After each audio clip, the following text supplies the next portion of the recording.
ఇప్పుడే జీ5 app download చేయండి. చూడండి మీ ఫేవరెట్ టీవీ షోస్ ఎప్పుడైనా ఎక్కడైనా. మీరిలా ఉంటే అది పిల్లలపై ప్రభావం చూపిస్తుంది. ఎదిగే పిల్లలపై ఎలాంటి చెడు ప్రభావం పడకూడదు. వాళ్ళ భవిష్యత్తు బాగుండాలి అంటే మన బాధల్ని పక్కన పెట్టాలండి. నిజం లక్ష్మి, పిల్లలు బాధపడే సందర్భం ఎప్పుడూ కల్పించకూడదు. నువ్వు చెప్పినట్టే చేస్తాను. టైం అయింది లక్ష్మి, పిల్లల్ని స్కూల్ నుంచి తీసుకురావాలి. వెళ్ళొస్తాను.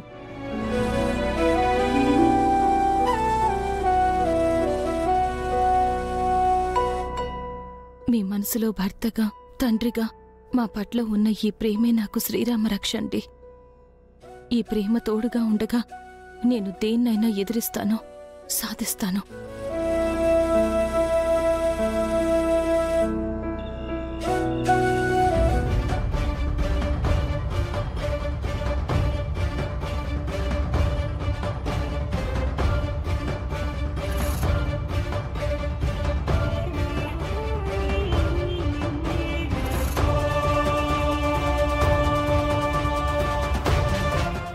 ఆంటీ, ఇది వర్కౌట్ అవుతుందంటారా? అరవిందమాలిని అనే బ్రహ్మాస్త్రం నీ చేతిలో ఉండగా కానిదే ఉంది మనీష. ఆ అస్త్రాన్ని అడ్డు పెట్టుకుని జరగని పెళ్లితో మిత్రాకి భార్యవయ్యావు. రాని కడుపుతో ఈ ఇంటికి కోడలివయ్యావు. లక్ష్మిని పక్కకి తప్పించావు. అలాగే పిల్లల్ని కూడా తప్పించి నువ్వు మిత్ర పక్కన సెటిల్ అవ్వచ్చు. కానీ పిల్లల్ని దూరంగా పెట్టడం అంటే మిత్ర ఒప్పుకోడు కదా. అరవింద్ అక్క చెప్తే జయదేవ్ బావే వింటారు. ఇక మిత్ర ఎంత?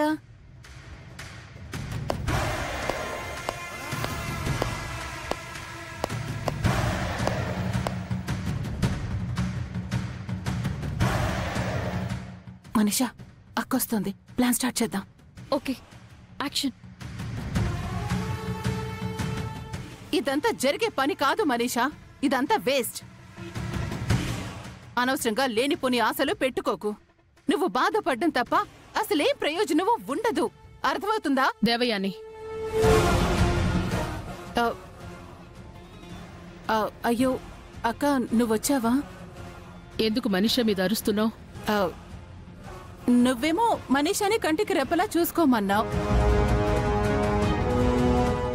తనేమో ప్రెగ్నెన్సీ వాళ్ళు పాటించేవి ఏవి పాటించట్లేదు. అది కుదరదు, ఇది కుదరదు అని అంటోందక్క. ఏది కుదరదు అంటున్నావు మనీషా?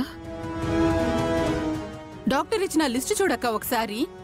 మిగతా అన్నిటికీ రైట్ టిక్ కొట్టేసింది. ప్రశాంతంగా భర్త పక్కనుంటే బేబీ గ్రోత్ బాగుంటుంది అని డాక్టర్ లిస్ట్ లో ఉంది. తానేమో దాన్ని ఇంటూ మార్క్ చేసింది. అందుకే అరిచానక్క. ఆపండి ఆంటీ. ప్రశాంతంగా మిత్ర పక్కన ఉండాలని నాకు మాత్రం ఉండదా? కానీ ఎలా కుదురుతుంది? పగలంతా మిత్రకి ఆఫీస్ వర్క్ ఉంటుంది. నైట్ టైం పిల్లలు తన గదిలో ఉంటారు. కానీ నాకు స్పేస్ ఎక్కడుంది? నా కడుపులో ఉన్న బేబీకి కబుర్లు చెప్పే టైం మిత్రకి ఎక్కడుంది? అలా కాదు మనీషా, డాక్టర్ చెప్పింది పాటించాలి కదా. డాక్టర్స్ ఎన్నో చెప్తారా ఆంటీ, ప్రాక్టికల్ గా అవి పాసిబుల్ అవ్వాలి కదా. అవుతుంది మనీషా.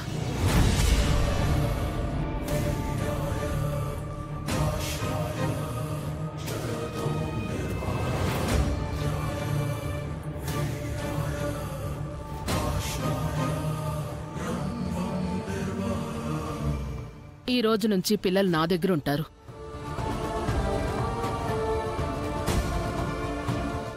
మిత్ర వర్క్ డిస్టర్బ్ చేయకుండా నువ్వు తనతో పాటు టైం స్పెండ్ చేయి.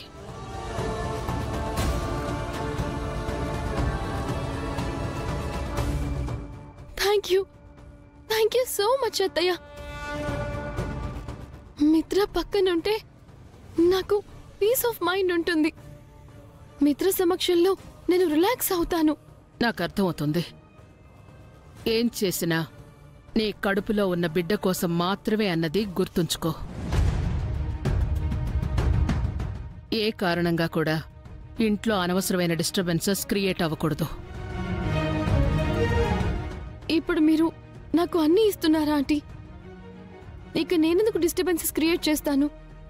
నేను ఆలోచించేది కూడా నా బేబీ కోసం మాత్రమే.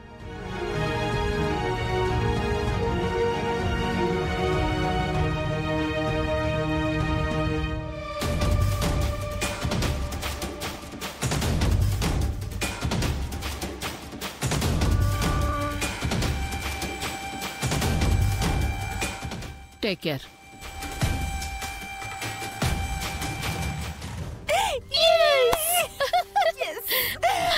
ఆంటీ, అరవింద్ ఆంటీ బుట్టలా పడిపోయింది.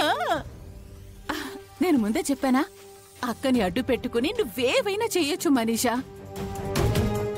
ఈ రోజు నుంచి మిత్ర పక్కన లక్ష్మి ఉండదు, పిల్లలు కూడా ఉండరు.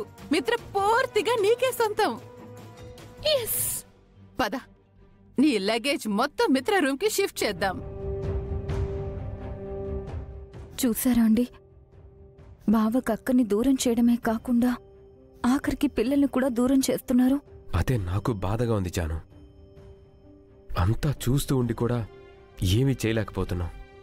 లేదండి, చిన్నప్పటి నుంచి అక్క నాకన్నీ ఇచ్చింది. రేపు నేను తల్లైనా ఆ అదృష్టం కూడా నాకు అక్కిచ్చింది. అలాంటి అక్క మన వల్ల సమస్యల్లో పడింది. కష్టాలని తను మాత్రమే భరిస్తుంది. ఏదో ఒకటి చేసి అక్కి సమస్యల్లో నుంచి బయటపడి తీరాలి. మనీషానే లేకపోతే అన్నయ్య వదినలు ఆనందంగా ఉంటారు. ఆ రాక్షసుని ఇంట్లో నుంచి గెంటేస్తే అంతా సెట్ అవుతుంది. ఈరోజు మనీషా పీడ విరగడవుతుందనుకున్నాను, కానీ చివరి నిమిషంలో అంతా తారుమారైంది. అదే నాకు అర్థం కావట్లేదు జాను. అప్పటి వరకు నెగిటివ్ వచ్చిన రిపోర్ట్ అంతలోనే పాజిటివ్ అని ఎలా వచ్చింది? మనీషా ఏదో ఒక రకంగా మేనేజ్ చేసుంటుంది. అది ప్రెగ్నెన్సీ టెస్ట్ అని మనీషా కూడా తెలియదు కదా. తెలుసుకొనుంటుంది.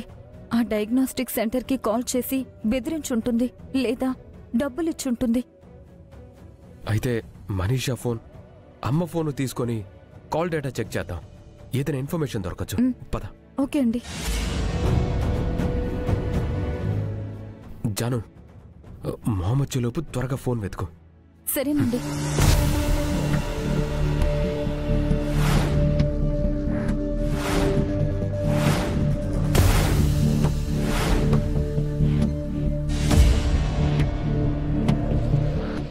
ఏమండి, ఫోన్ ఇక్కడే ఉంది, చూడండి. ఏది?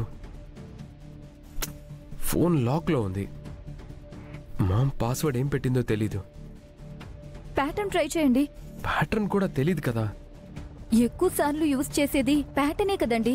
ఫోన్ని చూసి జాగ్రత్తగా ట్రై చేయండి.